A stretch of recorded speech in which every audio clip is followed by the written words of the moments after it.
www.sempretricolor.com.br. Aqui o torcedor tricolor pode mais. Para o time? Bom, primeiro em relação ao Paulo, como o senhor João Paulo falou, realmente fez um grande trabalho, pegou um time em uma situação já complicada, teve o problema da parte física, eu acho que melhorou muito o time, eu tenho acompanhado.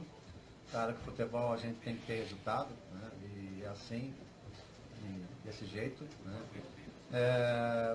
A gente tá numa fase que, e a gente sabe que time assim, como está a situação de São Paulo, não dá só um discurso, entendeu? Não dá só palestra com jogadores, esse tipo de coisa. O que a gente tem que conseguir rapidamente é a vitória, né? E cada um tem sua maneira de trabalhar, eu tenho a minha, e com certeza o que eu vou mais procurar é isso, né? Deixar os problemas de lado, porque a gente sabe que tem, né? Mas hoje esses problemas perto da situação nossa realmente são muito pequenos. Nós temos que resolver o problema de São Paulo agora de vitória, né?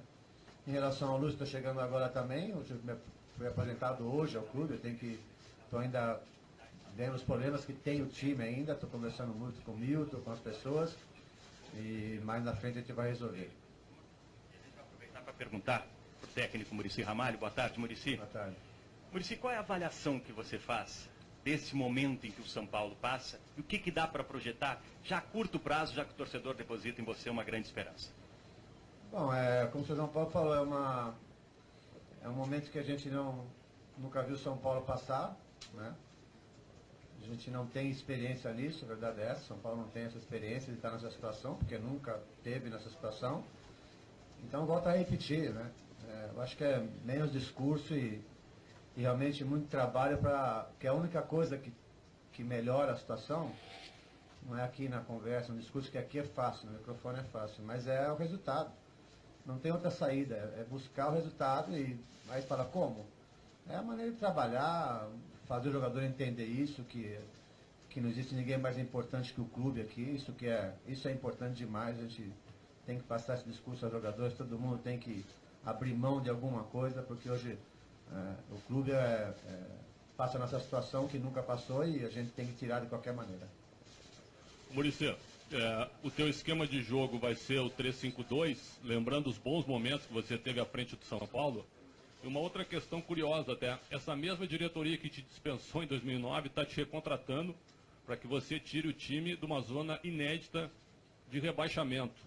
Como é que caiu isso para você ontem quando você recebeu o telefonema dessa direção? Não, em relação ao momento que eu saí de São Paulo, acho que também era a hora também. Tanto é que, quando eu fui chamado no Morumbi para ser jornal, ele não me disse que, estou te chamando aqui para dispensar você. Ele simplesmente perguntou, e aí, como é que te faz? Eu falei, como é que te faz? Está na hora de eu sair. Já deu tempo, eu saí, deu 3 anos e meio aqui, né? Então, não fui chamado para ser mandado embora. Fui chamado para uma conversa e uma pergunta me foi feita e eu estava de acordo da saída minha, porque estava na hora. Assim, futebol é assim. Futebol, isso é mais nossa cultura, né? Não obtém o resultado, não tem como, né? Tem que trocar o técnico. Diz que isso no mundo todo não é normal, mas no Brasil é a nossa cultura, ou seja, os times oscilam muito, porque as janelas estão toda hora abertas e sai jogador, e aí oscila, e nessa que oscila acontece esse tipo de coisa, né? Em relação ao esquema, no Brasil não dá para ter esquema pronto, nenhum treinador tem isso, mesmo porque você tem que ver os jogadores que você vai ter, né? Então, hoje, esse tipo de esquema que você falou, é difícil você encaixar no futebol de hoje, né? A não ser alguns determinados times que jogam um pouco diferente, mas a maioria jogam com gente aberta e é difícil. Então você não tem como marcar dessa maneira, entendeu? Então a gente pode usar com o time que jogar diferente, mas poucos estão jogando dessa maneira. Então esse tipo de esquema hoje não encaixa. Muricy, aqui Muricy. Boa tarde. Ney Franco, quando deixou o São Paulo, ele deixou o público que o descontentamento com a influência de Rogério Ceni nos bastidores do São Paulo. Você conhece o ídolo São Paulino muito bem, de longa data. Na sua opinião, essa influência realmente existe, é maior do que todos pensam e pode atrapalhar realmente o trabalho de um treinador? Bom, eu conheço o Rogério desde garoto, né? Para lembrar que eu fui o primeiro treinador que ele fez gol de falta, né? Determinei isso a ele nunca mais parou, né? Então eu conheço muito bem, sei a personalidade dele. Ele é um jogador que é muito profissional no que faz, né? É um jogador que não é ídolo por acaso, ele construiu isso, né? E agora, essa coisa que estão, eu acho que é um exagero, essa coisa que ele tem muita influência aqui no São Paulo, isso é um exagero, né? Ele tem a influência boa perante os jogadores, ou seja, o jogador que chega no São Paulo sempre vai olhar ele para ver como é que ele se porta. Então, o jogador que chega primeiro, treina muito, nunca chia de concentração, um cara que está sempre preocupado com o clube. Agora, é um exagero dizer que ele resolve as coisas aqui, determina isso aí. Isso eu fiquei aqui muitos anos e conheço a personalidade dele. Ele sabe até onde pode ir. Muricy, você está assumindo o São Paulo hoje num momento bem diferente daquele, né? Tricampeão brasileiro, hoje pegando o time, iniciando o retorno na zona do rebaixamento. Tirar o São Paulo hoje da zona do rebaixamento, continuar com o time na série principal do campeonato, vai ter o mesmo peso de um título? E uma segunda questão, todo ano, acabava o ano aqui no São Paulo, Muricy, você está vendo reforços? Eu quero um 10, e o Juvenal não te dava o 10. Hoje você tem 2 jogadores de qualidade nessa mesma função. O Ganso tem jogado, você conhece bem o jogador, e o Jadson caiu um pouquinho de produção. Como você pretende utilizar esses 2 jogadores? Bom, eu acho que você tem razão mesmo. Na época a gente chiava muito do 10 e por isso que a gente usava o sistema de 3 zagueiros, né? Só um homem de ligação para soltar os laterais e os volantes, né? Porque a gente tinha jogador para isso, né? Hoje a gente tem o número 10 e o número 8, porque o São Paulo contratou o Ganso para isso, para ser o parceiro do Jadson, para dividir a armação, né? Um pelo lado direito, outro pelo lado esquerdo. É isso que o São Paulo pensou na época, né? É um jogador que é especialista nisso, é um jogador que, para organizar um time, faz como ninguém.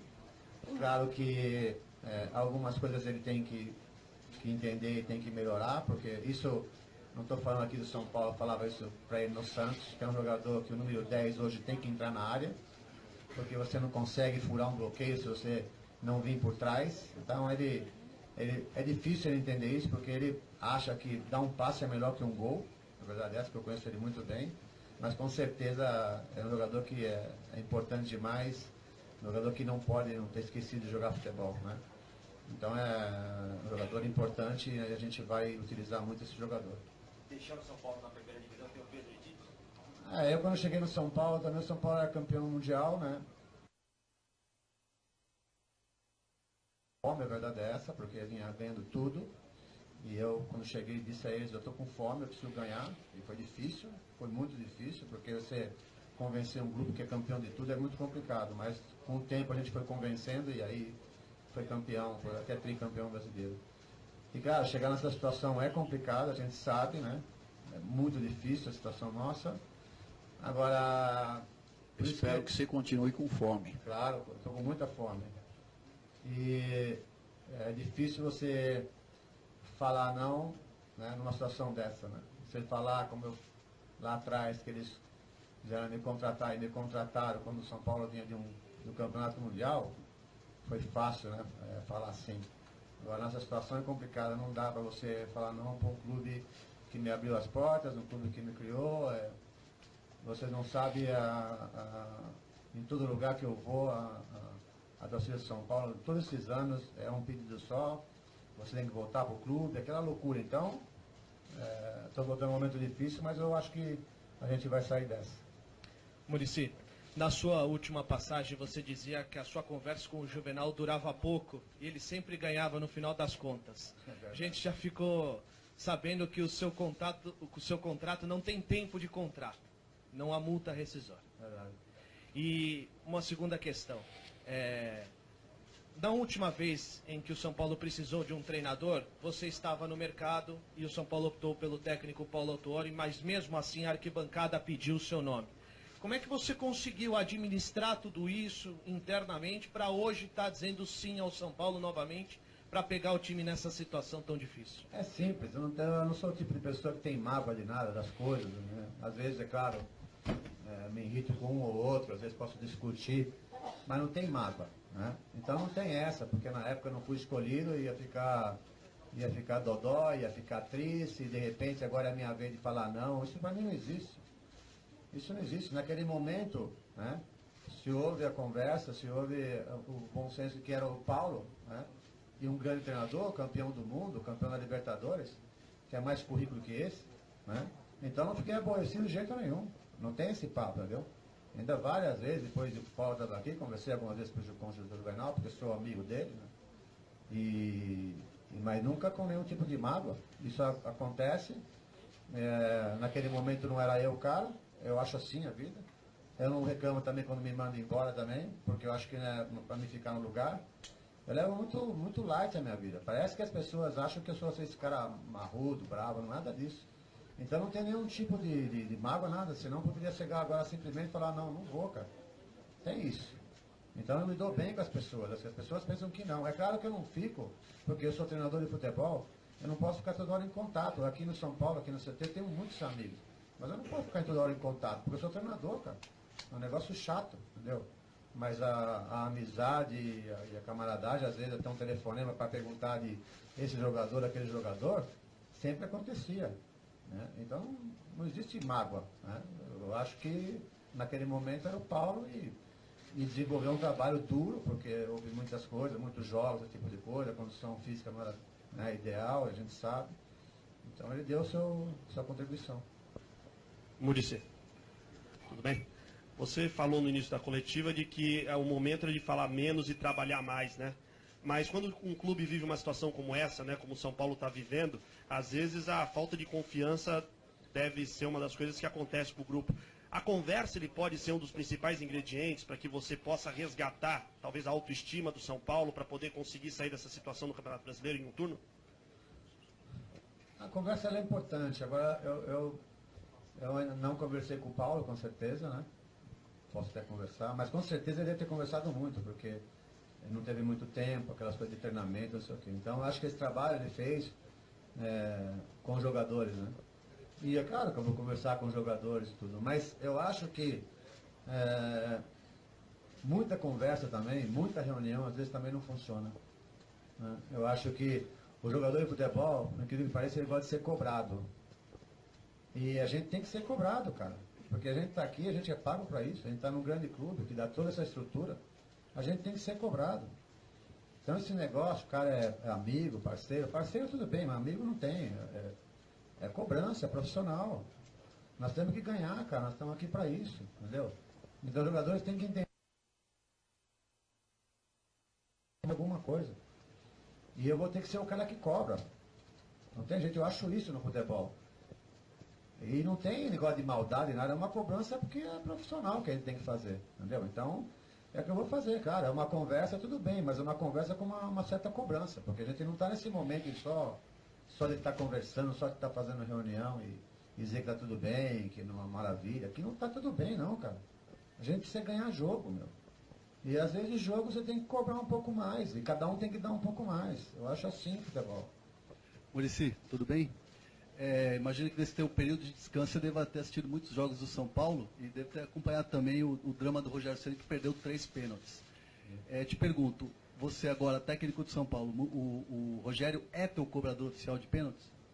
Bom, eu acho o seguinte, eu acho que uma coisa muito importante no futebol é o treinamento, né? O Rogério é esse batedor de falta que ele ficou pelo treinamento. Ele bateu o pênalti pelo treinamento. Eu preciso ver os treinamentos, né? Como é que ele está. Né? E se ele estiver bem, não tem problema dele bater. Bate o que tiver melhor. Entendeu? Agora, claro que sempre é falado antes, né?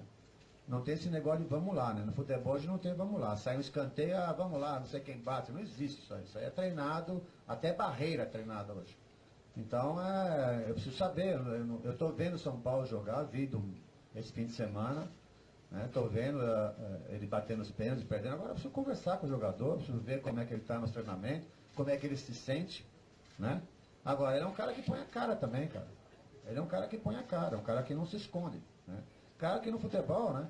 E tem uma coisa, a gente está vendo só o Rogério Ceni, só fala do Rogério Ceni em bater pênalti e falta. Mas o que ele está agarrando ninguém fala, que é o que ele tem que fazer. E está fazendo muito bem. Se a gente olhar bem, ele está agarrando muito, cara. Entendeu? Então é o que ele está fazendo de melhor. É que a gente está discutindo o Rogério Ceni como se fosse um cara da frente, de linha. Né? Mas ele, como goleiro, está muito bem.